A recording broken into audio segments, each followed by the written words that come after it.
Рено сценик. Сега ще обясним общо взето как се обслужва този автомобил. Масово филтри не е от най-лесните. Най-лесното нещо, което беше по автомобила, е да развием отдолу пробката, за да изтече маслото. Там не е трудно. Малко по-сложните неща са... така, масленият филтър се намира ето тук, между тези тръби. Маркучи искам да кажа. Така, трябва общо взето да бутнете тези маркучи насам и този насам. Ето го масления филтър, слага се съответно шапката, с която се развива и го развиваме. Така, това е по-лесното. За да свалим филтъра на въздушния филтър на двигателя. Той се намира, ето как е колата. Това е акумулатора. Намира се ето тук. Виждате този капак. Така, развива се този болт и ето този болт тук. Но, за да стигнем до него, първо се маха ето тази кора. Тя е на две щипки. Тази щипка се натиска така нагоре, също и от другата страна. Ето тази. И полека изваждаме тази кора. Когато я извадим, следващото нещо е махаме уплътнението и сваляме тази централна кора. Тя се развива тук и тук. Развиваме двата болта на казанчето за спирачната течност. Полека изваждаме маркуча. Сваляме тази централна част. По този начин вече имаме достъп до кутията на филтъра, като развием двата болта и самата кутия се дърпа нагоре и излиза с филтъра. Сменяте филтъра и слагате всичко наобратно. Горивен филтър. Той е малко по-гаден, значи виждаме помпата, виждаме маркуче, всичко и намираме филтъра ето там долу. За да стигнем този филтър, вдигаме колата на крик, сваляме джантата и сваляме подкалника. Общо взето подкалника може да не се сваля съвсем целият, то е това парче тук. Развиваме два болта, ако ги имате, разбира се, и три пластмасови щипки, тапи. Като ги махнем, дърпаме подкалника насам и се открива достъп до самия филтър. Оттам вече махаме един кабел с два маркуча към него, които са на така букса. Сваляме филтъра, той е метален.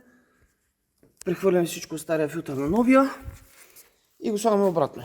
Така малко по-гадното е, че трябва да свалим джантата, подкалника, за да го стигнем. В началото мислех да дам пълен ляв, за да го стигна, но вярвайте ми, много по-лесно е да се махне джантата, тъй като и самите маркучи от филтъра се свалят доста трудно, тъй като е малко тясно. Така, филтъра на купето. Филтъра на купето се намира тук, под зад джапката.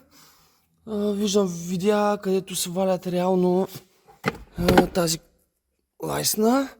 Тук тези капачки, тази кора, свалят джапката. Така успяхме да го свалим като цяло без толкова разгобене. Но трябва малко да се навреме. Ето така, намира се. Така, филтъра се намира ето тук. Ето това е капачката реално, която се вади. Така, първо дръпвате ето тази тръба, която като гледаме за конденза от радиатора на климатика. Дръпваме тук отдолу. Сега няма да я дърпам, за да не я извадите, като малко трудно я пъхнахме. Вадиме отдолу, изместваме настрани и махаме ето тази капачка. Ще пробвам да я дръпна леко, за да може да видите. Ето, леко мърда. Дръпваме и тук. Така, ето това е капачката, която се сваля. Вадим я и издърпваме самия филтър от тук. По обратния път го вкарваме. Тук влиза малко по диагонал, защото е тясно. Но реално влезе без да сваляме джапката. Иначе ако я свалим, имаме малко по-добър достъп, за да го вкараме, но реално става и без сваляне на джапката. И като цяло е това. Това са всичките филтри. Малко неудобно, но все пак се сменят. И след малко ще ви покажем и зануляването на сервизния интервал. Сервизният интервал се занулява последния начин. Слагате картата и с тези бутони намираме над надпис, където ни е известил, че сме за сервис. Така, понеже ние сме го занулили вече, като намерите съобщението, че трябва вече да се сервизира, в случая нашата е сервизирана и показва вече новия интервал. Няма значение дали на тази част от менюто или на съобщението, задържате бутона или надолу или нагоре, докато започне да мига съобщението.